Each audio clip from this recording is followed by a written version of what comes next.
지혜로 세상을 바라보는 시간 인문학 산책. 이번 달에는 한양대학교 동아시아문화연구소 박수밀 교수님과 함께 우리 역사 속의 탐독가들 만나봅니다. 어서 오세요. 네, 안녕하세요. 반갑습니다. 아유, 오랜만에 뵙습니다. 네, 2년 전에 뵀었는데 그러게요. 또 이렇게 뵙게 돼서 네, 반갑습니다. 그때는 이제 연암 박지원에 대한 얘기를 해주셨는데 오늘은 네. 역사 속에서 책을 많이 읽은 모든 분을 소개를 하시겠네요. 네, 오늘은 좀 고전시대 독서강 얘기를 들려드릴까 하고 있습니다. 아, 예. 좋습니다. 그 고전학자로서 실학 정신을 오랫동안 연구해 오셨고 또 실학이 한국학이 발견한 가장 위대한 학술 사상이다. 라고 평가를 하시던데 실학의 정신이 뭔가요?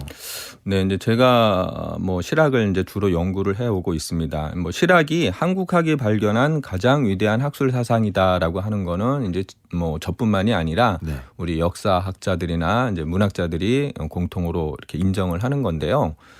실학하면은 떠오르는 인물이 이제 다산 정약용과 연암 박지원이 있어요. 근데 이제 이 두 사람을 중심으로 해서 이 실학은 그러니까 좀 현실에 단단히 발을 붙이고 이 어떤 현실에 좀 어떤 부조리한 것들을 이렇게 개혁하자 이런 정신이 있는 거고요. 그리고 이제 보다 중요한 게 과거에 이렇게 중화 사상이라고 해서 이렇게 좀 어떤 중국을 좀 떠받드는 게 있었을 때 이제 다산과 연암은 우리 것이 중요하다. 이런 좀 우리 주체성을 많이 강조를 했거든요. 그러다 보니까 20세기에 일제 강점기도 겪고 이제 전쟁을 겪은 시대에 우리 이제 어떤 그 백성들이 좀 이렇게 자존심이 훼손되었을 때 좀 자존심을 갖다가 세워주는데 이 실학이 좀 많은 역할을 했다고 보고요. 근데 이제 좀 21세기엔 좀 시대가 많이 바뀌었잖아요. 예, 그랬을 때 또 새로운 실학 정신이 필요하다는 생각을 가지고 있고요. 실학이 가지고 있는 이용우생, 실사구시 이런 것들이 좀 의미가 여전히 있다 이런 생각을 가지고 있고 또 우리가 어떤 시대 정신, 현실에 단단히 발을 딛고서 세상의 부조리를 이렇게 고치고 싶어했던 그런 개혁 정신 이런 것도 충분히 계속해서 우리가 계승해야 될 몫이다라는 생각도 있고요. 또 개인적으로는 이 연암 박지원하고 담원 홍대영이 생명 존중과 이제 생태 정신을 풍부하게 갖춘 작가인데 오늘날 기후 위기도 있고 이제 이런 어떤 기후 생태 이런 것들이 많이 중요하다고 보는데 이제 이런 것들을 좀 실학 정신에서도 많이 배울 수 있겠다라는 생각을 가지고 있습니다. 실학이 현대까지 이어지는 면이 참 많습니다. 네. 그래서 이번 달에 이제 탐독가들이라는 책을 중심으로 역사 속의 인물을 살펴볼 텐데 이 탐독가들은 어떤 책입니까? 네, 이제 간단하게 말하면 고전 시대 독서강들에 대한 이야기예요. 그래서 우리가 이제 독서를 통해서 좀 지식과 삶을 이렇게 일치시키면서 삶을 주도적으로 이끌고 나간 그런 고전 시대의 독서 매니아들에 대한 이제 이야기를 제가 하려고 하는 건데요. 고전 시대의 우리 이제 독서라고 하는 게 단순한 오늘날처럼 이렇게 좀 지식 습득이라기보다는 좀 자신의 삶을 바꾸고 또 시대를 이끄는 그런 힘이 되었다라고 생각을 해요. 그러니까 우리가 고전 시대에 딱 떠오르는 그런 유명한 인물들은 다 독서강이었다라고 생각을 하시면 될 것 같고요. 이제 예를 들어 우리가 임금 하면은 늘 두 명의 그 스타 임금이 있잖아요. 세종대왕 정조. 네, 이 분들이 가장 독서강이었고요. 또 아까 말한 이제 다산 정약용, 또 이제 연암 박지원, 홍대영. 그리고 좀 전에 그 문자 소개해 주신 이덕무 이런 인물들이 전부 이제 그 독서 강이었기 때문에 이런 12명의 그런 독서 이야기를 통해서 이 독서가 어떻게 해서 한 사람의 인생과 또 시대를 바꾸었는가 이런 이야기를 이제 들려드리고자 한 것이 이 탐독가들이라는 책이 되겠습니다.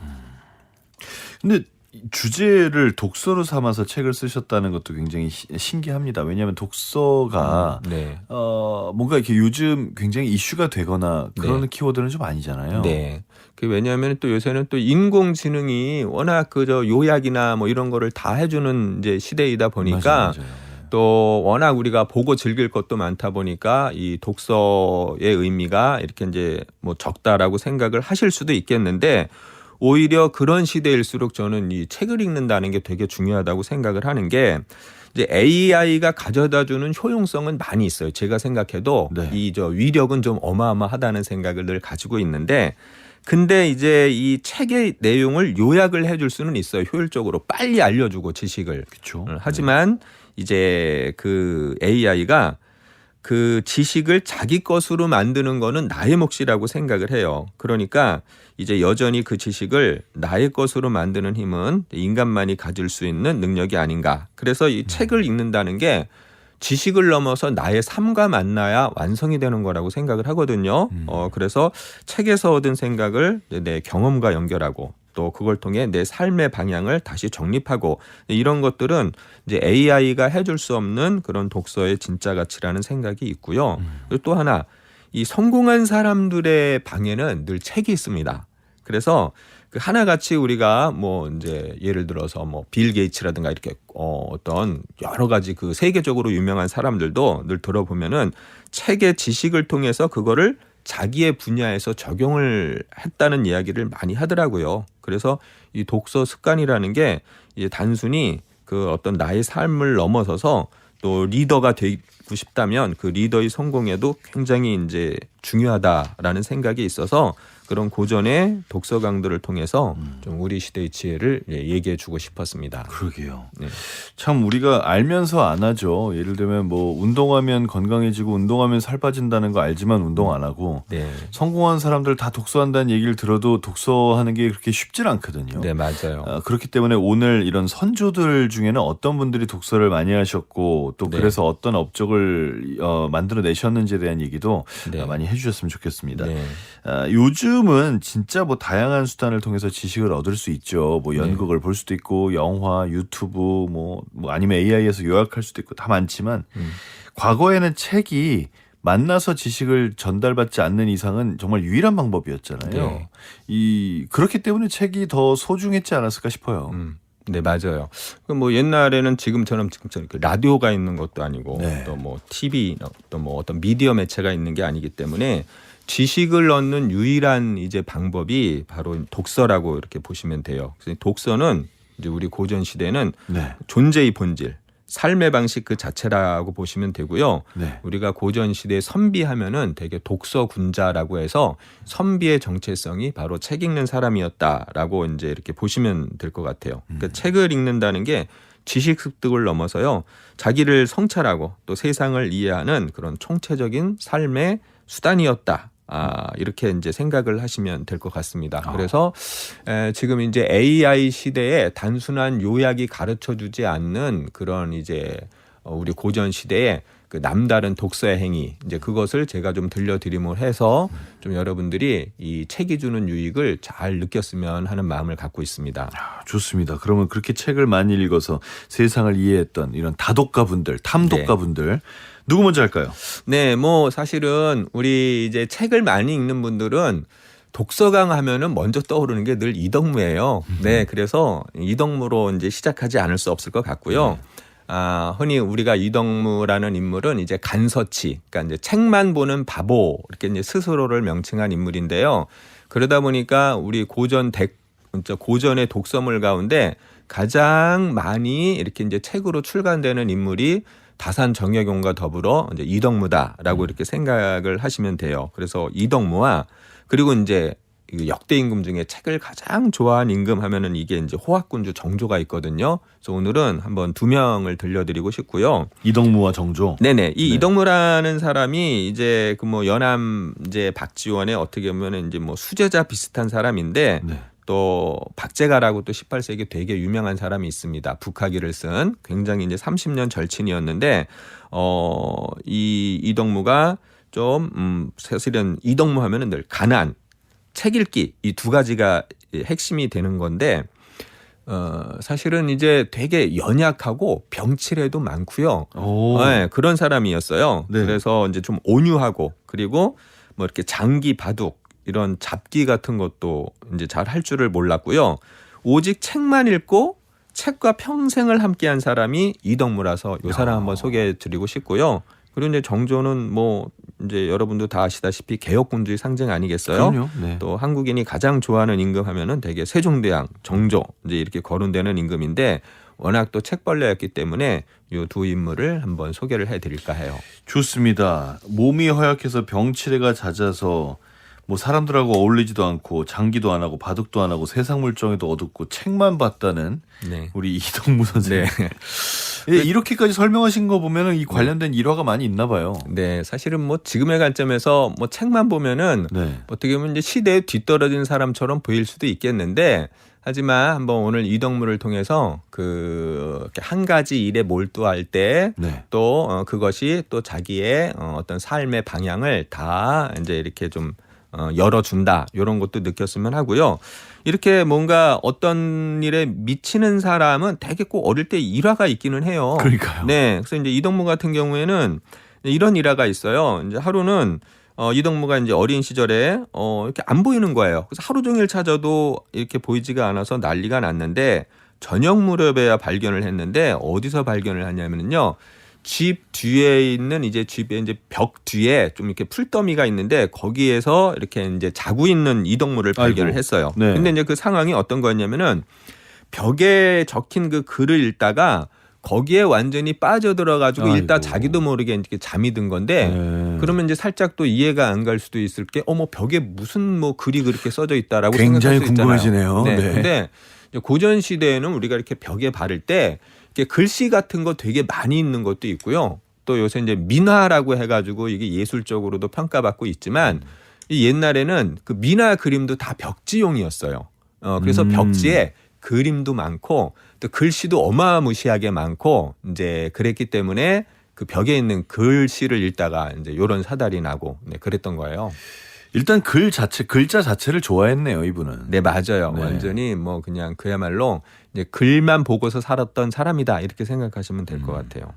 근데 이분이 이제 서월이지 않습니까? 네. 근데 일단 성이 있는 거 보니까 아버지는 양반이고 네. 어머니가 이제 뭐 평민이거나 천민이거나 평민. 그랬을 네. 것 같은데 네, 맞아요. 이 신분이 그때는 별로 그렇게 좋은 신분은 아니지 않았습니까? 네. 자기의 어떤 뜻을 펼쳐나가기엔 좀 어렵지 않았나요? 네, 맞아요. 이제 서울은 아버지가 양반인데 엄마가 이제 평민이거나 천민일 때 우리가 그걸 서울이라고 부르거든요.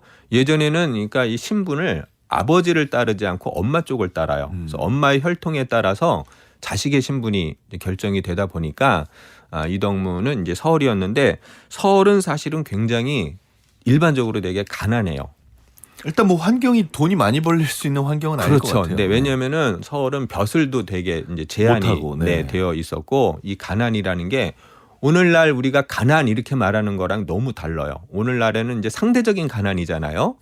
근데 이제 고전 시대 가난하면은 굶어 죽을 가난이긴 한데, 그래서 이동무도 굉장히 끼니를 거를 정도로 툭 하면은 이렇게 이제 굶고 이제 그랬던 이제 인물인데, 그 뭐 이런 얘기도 있어요. 자기의 가난이 너무 슬퍼서 이제 미친 사람처럼 소리를 지르며 밖으로 뛰쳐나가고 싶은 충동을 느낀 적도 있다. 이제 이런 구절이 있던데, 겉으로 보면은 굉장히 이렇게 의지적으로 산 사람 같지만 한편으로는 많이 이렇게 이제 힘든 삶을 이렇게 살았어요. 네. 근데 이게 재밌는 일화가 있어요.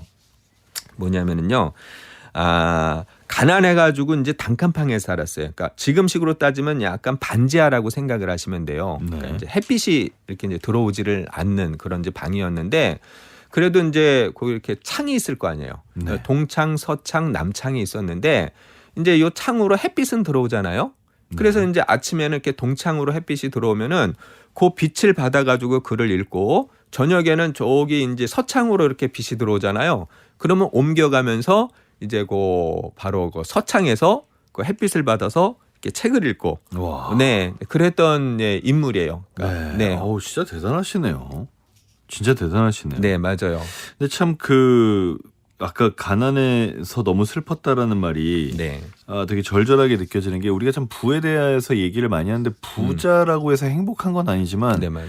부가 없으면 불행해요. 네. 근데 이분이 부가 없어서 그게 불행하셨던가 봅니다. 네. 근데 이제 뭐 그러니까 부가 없어서 저는 이제 부가 없다고 해서 뭐 불행하다라고 생각하지는 않고요. 왜냐하면은 좀 힘들다는 것과 불행하다는 것은 조금 이제 좀 다른 맥락이 아닐까. 그러니까 힘들어도 행복할 수 있지 않을까. 저는 이제 이동무가 물론 소리쳐 이렇게 뛰쳐나가고 싶다라고 이야기를 했지만, 그래도 글 전반을 보면은요, 가난했지만은 되게 행복하게 살았던 사람이다라는 생각을 갖다 보니까 우리가 또 가진 것이 적다고 너무 이렇게 불행감을 느끼기보다는 또 이덕무를 통해서 좀 가진 것이 적어도 그 안에서 자기의 이렇게 행복을 발견해 나가는 게 더 좋지 않을까. 네, 이런 생각도 들기는 해요. 그럼 이분은 어떤 공부를 통해서 출세를 하고 네. 가난을 벗어나고 나의 삶을 좀 역전해서 바꾸고 이런 생각이 있었던 겁니까? 근데 그런 생각이 있다고 보기는 어려워요. 그냥 이 이덕무는 그냥 책 자체가 좋았던 사람이에요. 네, 그래서 자기가 좋아하는 거, 내가 잘하는 게 책을 읽고 그거를 배우고 그래서 나를 단단하게 만드는 거다라고 생각을 했던 사람인데 하지만은 이제 또 이게 역설적으로 자기가 좋아하는 것을 하면은 그게 밥벌이가 되기도 해요. 그렇죠. 네, 나중에 이제 이덕무가 이게 검서관이 되거든요. 네, 그래서 그렇게 뭐 어떤 욕심을 갖고 책을 읽지는 않았지만 자기가 좋아하는 것에 미쳐다 하다 보면은 그게 자신의 앞길을 열어주는 게 아닌가. 네, 이런 생각이 듭니다. 검서관이라는 건 또 책과 관련된 자리인가요? 네, 이 검서관이 어떤 자리냐면은요. 이제 책을 편찬 교열하는 건데 규장각 안에 두었어요. 그러니까 지금식으로 따지면 청와대 안에 둔 거거든요. 네. 근데 이제 그 서얼이라고 했잖아요. 그 이덕무가. 네. 이 서얼들이 조선 후기에 가면 숫자가 되게 많아져요. 근데 이제 아버지의 피가 있다 보니까 굉장히 똑똑하거든요. 똑똑하긴 한데 신분적인 제한으로 인해서 높은 벼슬을 못하니까 막 상소를 하는 거예요. 나라에. 우리도 길을 열어달라. 막 이렇게 상소를 하니까 이 개혁군주 정조가 검서관이라고 하는 직책을 만든 거예요. 그래서 전국의 서얼들 가운데 가장 똑똑한 4명을 자기 이제 청와대, 지금식으로 하면 이제 규장각이라고 하는 곳에 두어서 왕 옆에서 책을 편찬하고 교열하고 편집하고 이런 일을 돕도록 하는 것을 둔 건데 거기에 이제 바로 이덕무가 뽑혀서 들어가게 됩니다. 뭐 이분은 거기 뽑혀서 들어갔을 땐 당연히 일을 열심히 하셨겠지만 그래도 계속 독서를 하셨을 것 같고 또 퇴직한 다음에까지도 계속 열심히 독서를 하셨을 것 같아요. 정말 독서로 인생을 살아갔을 것 같아요. 네, 맞아요. 그러면 지금 이렇게 온갖 종류의 정보가 쏟아지는 시대에 여전히 우리가 이덕무의 독서를 보면서 배울 수 있는 점은 뭔가요? 그러니까 이렇게 생각을 해요. 이제 뭐 아까도 말씀을 드렸지만은 AI가 아무리 빠르게 정보를 제공해도 우리가 이렇게 깊이 몰입하는 과정에서 오는 그런 어떤 위로와 기쁨을 대체해 주지는 이렇게 못한다고 생각을 해요. 이덕무의 독서가 갖는 큰 또 어떤 이제 그 장점 중에 하나가 책을 통해서 이렇게 위로를 많이 받아요. 그래서 그런 얘기를 해요. 내가 너무 힘들고 슬퍼서 사방을 둘러보아도 정말 살고 싶은 마음이 손톱만큼도 없어질 때가 있다. 그런데 다행히 나는 2눈이 있어서 글자를 배울 수 있었다. 그래서 책을 읽다 보면은 내 마음에 절망스러운 마음이 조금씩 안정되고 내 마음이 위로된다라고 이렇게 이야기를 하더라고요. 그래서 책이 주는 또 그 힘 중에 하나가 사실 나의 마음을 치유하고 위로해주는 역할을 해요. 그거는 저도 좀 많이 경험을 하거든요. 그래서 이 글을 통해서 어떤 돈이 주지 못하는 또 그 무언의 그런 이제 힘이라는 게 있는 것 같아요. 자기를 단단하게 만드는 힘을 또 책을 통해서 얻었고 그게 바로 이제 이덕무의 독서라고 생각을 해요. 그리고 또 이렇게 그 인공지능은 굉장히 이렇게 빠르게 알려주잖아요. 지식을. 정말. 그건 이제 좋은 점이기도 하지만은 우리가 이제 이렇게 정보가 넘치는 시대일수록요, 좀 더 천천히 읽고 또 깊이 생각하고 이런 능력이 좀 필요하다고 보는데 이제 그런 것들을 독서가 해줄 수 있고 바로 이덕무가 그런 읽기를 통해서 또 자기의 삶을 굳건히 헤쳐나갔다 이렇게 이제 생각을 합니다. 그러네요. 그럴 수 있겠습니다. 김혜정님께서 안녕하세요. 박수밀 교수님 덕분에 국악방송 처음 들어요. 오전 11시에는 라디오 채널 유목민이었는데 국악방송 정착해야겠습니다 하셨고요. 산수국님이 소중한 나를 위해 오늘도 인문학 공부 듣습니다. 9820님 힘들어도 행복할 수 있다는 말에 공감합니다. 제가 지금 그렇거든요 라고 남겨주셨습니다. 자, 그럼 잠시 음악 듣고 계속 얘기 이어가겠습니다. 강권순입니다. 풀따기. 강권순의 음성이었습니다. 풀따기 함께 들으셨습니다. 자, 오늘은 인문학 산책 코너입니다. 2월에 한양대학교 동아시아 문화연구소의 박수밀 교수님, 이분과 함께 역사 속의 탐독가들 살펴보고 있습니다. 0012님께서 이덕무에 대한 얘기 처음 들어요. 정조가 좋은 정책 만들었네요. 많은 것을 깨닫는 귀한 시간 감사합니다 하셨고요. 1145님이 책만 보는 이덕무 몇 년 전에 읽고 이덕무에 대해 너무나 힘들게 살았구나 생각했는데요. 책으로 모든 암과 삶을 자신만의 방식으로 살아내셨을 거라 생각합니다. 저도 책을 읽고 제 방식으로 살아보려 합니다. 조금 늦어지더라도 바른 길을 찾아야겠지요? 라고 하셨습니다. 자, 이 이덕무에 대한 얘기를 하고 있었습니다. 이제 가난한 환경 속에서도 독서를 계속했다 이런 얘기를 하고 계셨는데, 근데 사실 지금처럼 무슨 뭐 공공도서관이 있는 시대도 아니고 무슨 뭐 큰 대형 서점이 있어서 가기만 하면 얼마든지 책을 살 수 있는 시대도 아니고 책을 구하는 게 굉장히 어려운 시대 아니었나요? 그러니까 비용도 비용이지만 기회 자체가 없잖아요. 네, 맞아요. 또 옛날에 책값도 되게 이제 비쌌거든요. 네. 그래서 이제 이덕무 같은 경우에는 이제 일단 첫 번째로는 이렇게 좀 필사라고 하는 게 있어요. 예전에는 늘 어떤 이제 책이 간행이 되지 않기 때문에 그걸 이제 베껴 쓰는 건데 대개 이제 어떤 책을 먼저 일단 빌려 봅니다. 그래서 특히 이제 이덕무가 책을 좋아한다는 걸 아니까 이제 주변의 친구들이 이덕무가 책을 빌려줘라는 말을 하기도 전에 선뜻 빌려줘요. 왜냐하면은 워낙 이덕무가 이 책 그야말로 지금 말로 하면 매니아 비슷한 거라는 거를 알다 보니까 그런 얘기를 하는 거야. 야, 너의 눈을 거치지 않으면은 그 책을 어디다 쓰겠어?라고 하면서 이제 선뜻 잘 빌려줬대요. 그러면은 그걸 이제 읽고 나서는 그거를 꼭 이렇게 이제 베껴가지고 이제 다시 이렇게 보관해두고 이제 이런 방법인데 뭐 어떤 기록에 의하면 그 베껴 쓴 책이 수백 권을 넘었다라고 하니까 네 그리고 이게 꼭 예전에 보면은요 이렇게 종이에만 베낀 게 아니라요 나뭇잎이나 왜냐하면은 이제 종이 자체가 종이가 비싸죠. 예, 맞아요. 네. 되게 이제 비싸서 네. 나뭇잎에도 하고 뭐 이제 그런 것들이 있어요. 이덕무의 글에 보면 이렇게 나뭇잎에다가 이렇게 막 글 쓰고, 네, 이런 이제 이야기도 있고, 네, 이제 그렇습니다. 그리고 뭐 어떤 여행할 때 이제 자기가 베낀 책을 소매해 놓고 다니면서 늘 필요에 따라서 늘 읽고 그랬다고 해요.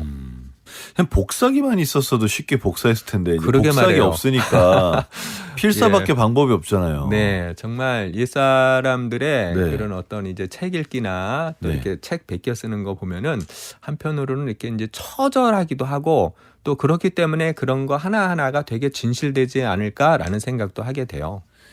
근데 필사를 쭉 하다 보면 내용이 머리에 좀 잘 들어오는 것도 있겠네요. 네, 맞아요. 늘 이렇게 손으로 써야만 네. 그게 이렇게 머리에 입력이 되거든요. 요새도 뭐 성경책 필사하고 그러잖아요. 네, 사람들. 맞아요. 네, 성경책뿐만이 아니라 요새 또 필사 열풍이 좀 있어가지고 열풍이죠. 그게 치매 예방에도 굉장히 좋습니다. 아, 그렇습니까? 네, 저도 사실은 이제 고전 필사라고 해서 오. 필사책을 하나 쓰기는 했어요. 네네. 그게 요 손끝에 이제 어떤 연결되는 그런 어떤 이제 뭐 이렇게 부분이 많아가지고 손끝을 자주 움직이면은 이게 뇌에 연결이 돼서 그래서 치매 예방에도 좋다고 하니까 필사는 예, 특히 나이 들수록 하면 좋습니다. 그 이덕무 선생님께서는 끝까지 필사 많이 하셨으니까 그 그러게 효과를 말이에요. 많이 누리셨겠네요. 그러게 말해요. 예.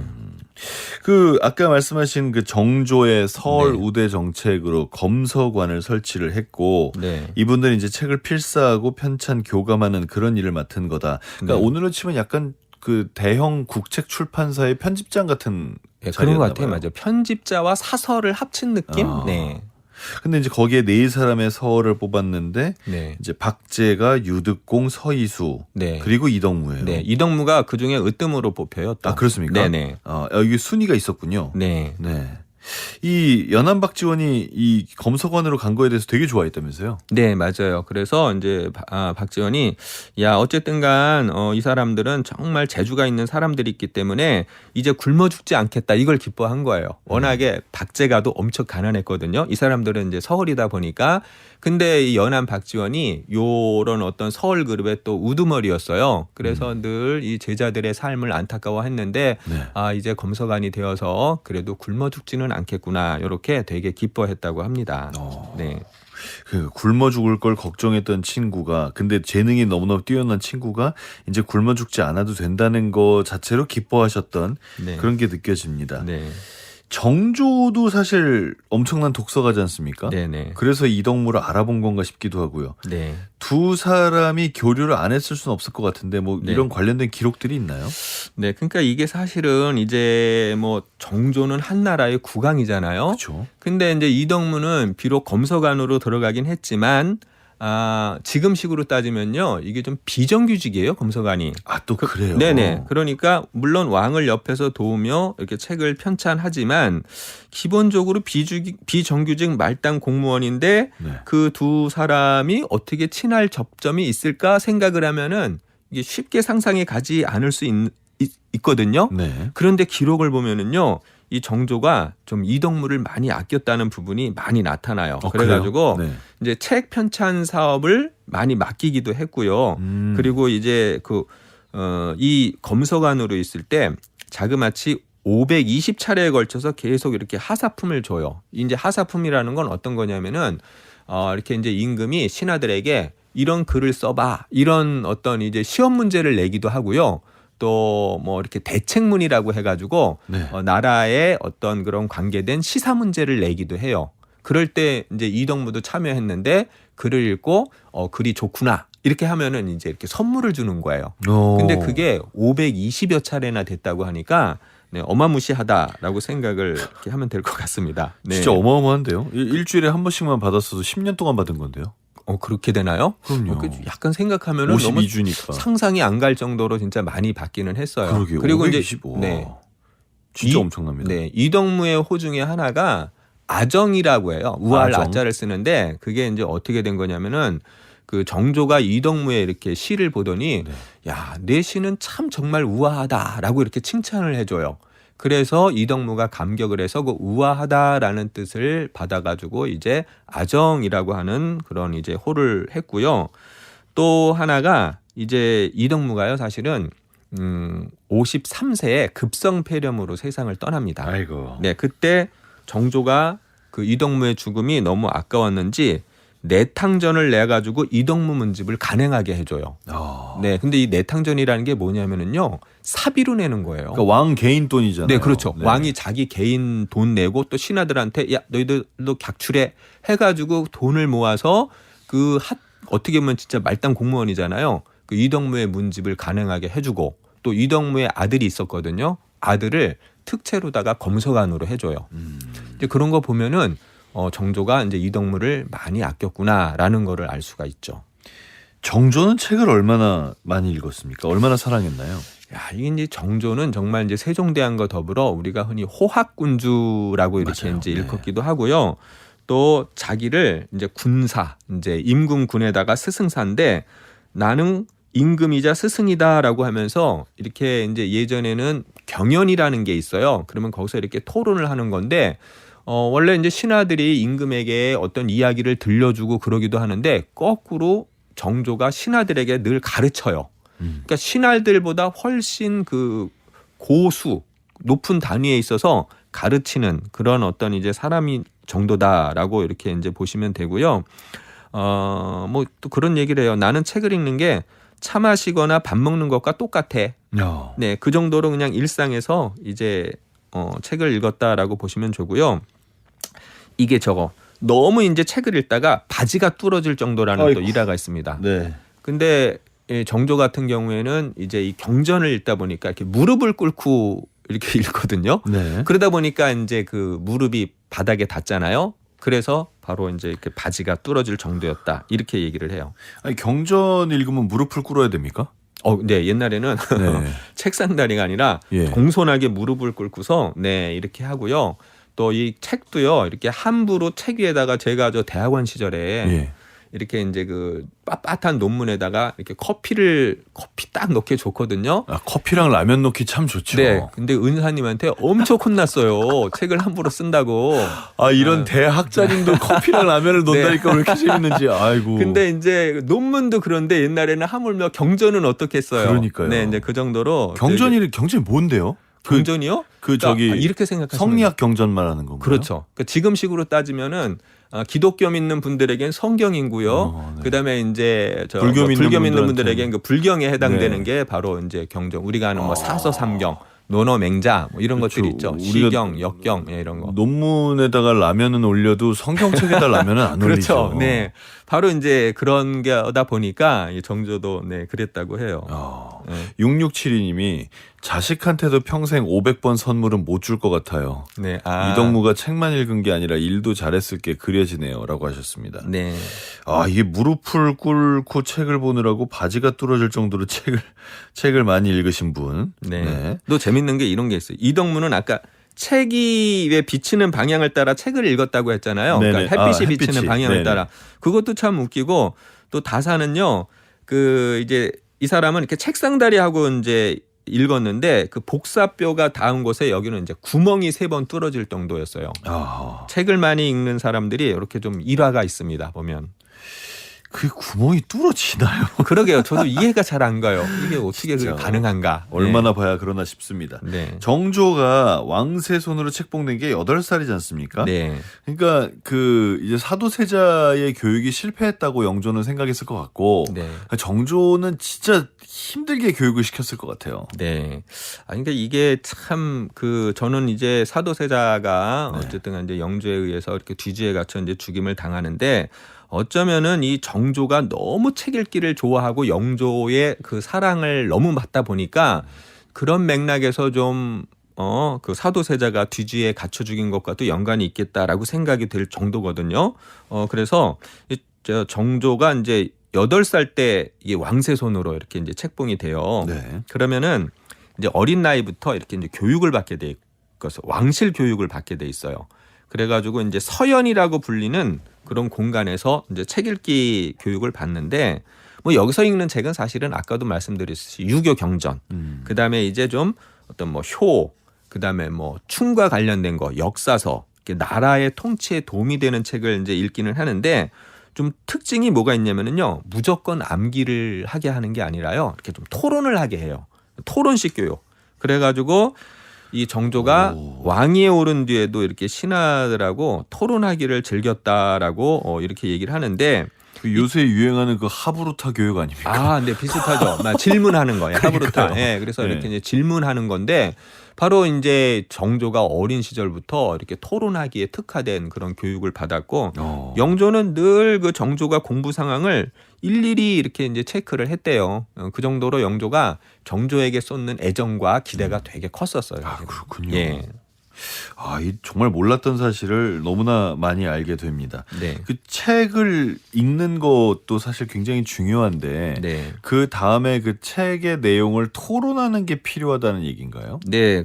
저는 토론이 정말 중요하다고 생각을 해요. 그렇습니까? 근데 왜냐하면은 책이라는 게 이제 혼자 읽으면은 혼자만의 생각에 그치잖아요. 근데 5명이 이야기를 나누면 5명의 생각이 나의 생각이 되는 거예요. 이제 정조도 그런 얘기를 해요. 그러니까 책 읽기만 중요하게 여기서도 안 되고 그렇다고 또 막 토론만 해서도 안 된다. 네. 그러니까 토론하고 책을 읽는 게 수레의 바퀴와 새의 날개와 같아서 한 가지만 버려도 진정한 학문이라고 할 수 없다라고 이렇게 이야기를 해요. 그러니까 먼저는 잘 읽고 네. 또 읽은 거를 같이 나누면서 얘기를 나누다 보면은 내가 뭐가 부족한 부분이 뭐지 이런 거를 깨닫게 되거든요. 이제 그러면서 생각을 바꿔갈 수도 있고 또 다른 사람의 좋은 생각을 내가 흡수할 수도 있고 뭐 이런 게 토론이 갖는 장점이 아닐까라는 생각이 들어요. 그렇군요. 네. 같은 책을 읽고 토론하는 것이 중요하다. 네.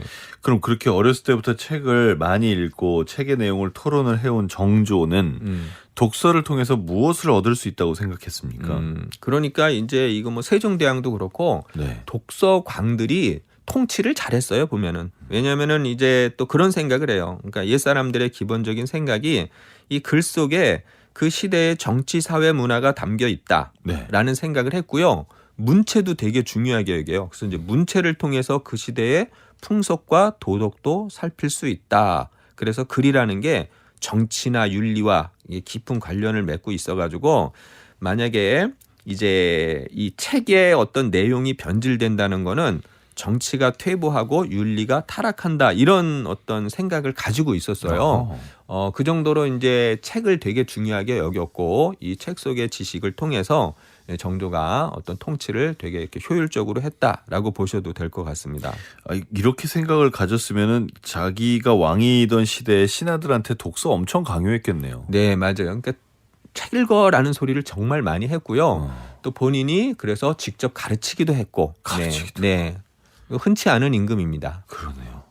그 진짜 흔치 않은 임금이라는 말씀이 딱 맞는 게 조선 시대 이런 임금이 네. 몇 명 없는 거잖아요. 딱 네. 세종 정조 둘밖에 없는 거니까. 네. 근데 이 왕이라는 자리는 바쁘기도 하지 않습니까? 네, 맞아요. 왕이 된 다음에는 뭐 독서를 잘 못한 거 아닌가요? 아, 근데 이게 이제 정조가 진짜 독서 좋은 습관 두 개가 있는데 네. 하나는 뭐냐면요. 매일 내가 공부할 그런 어떤 이제 그 단계라고 해야 되나? 과정, 목표, 분량을 정해놔요. 그래 놓고서 이제 업무를 할 수 있잖아요. 임금이 되면 업무를 하다가 그 내가 생각한 분량을 못 읽으면은요. 밤을 새워서라도 그걸 읽었대요. 정말로. 근데 이게요. 이 습관 때문에 이 정조가 암살을 모면해요. 이 이제 그 1년 정조가 임금이 되고 나서 1년 뒤에 그 존영각 암살 사건이라고 되게 유명한 사건이 있어요. 뭐냐면은 이제 그 노론 벽파가 이제 정조를 갖다가 암살하기 위해서 그 정조가 책을 읽고 있는 이제 그 집이 존영각인데 지붕을 밤에 몰래 지붕을 이렇게 뚫고 이제 암살을 시도했던 거예요. 네. 근데 이제 정조가 늦게까지 잠을 안 자고 책을 읽고 있었던 거예요.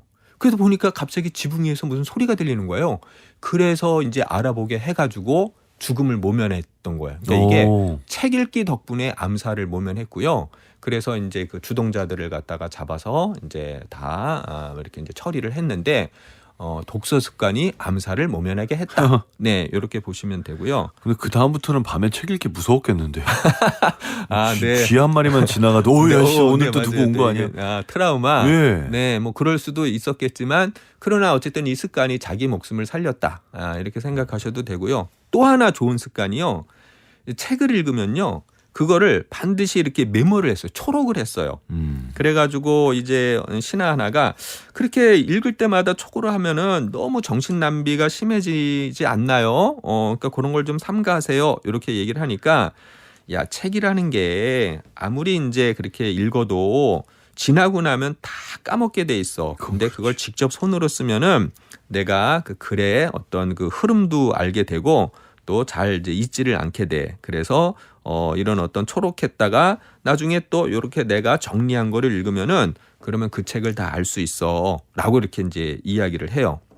정리 노트를 쓰셨군요. 네, 이 공부하는 잘하는 사람들 네. 또 이게 성공한 리더들의 중요한 특징 중에 하나가 저는 메모 습관이라는 생각을 가지고 있고요.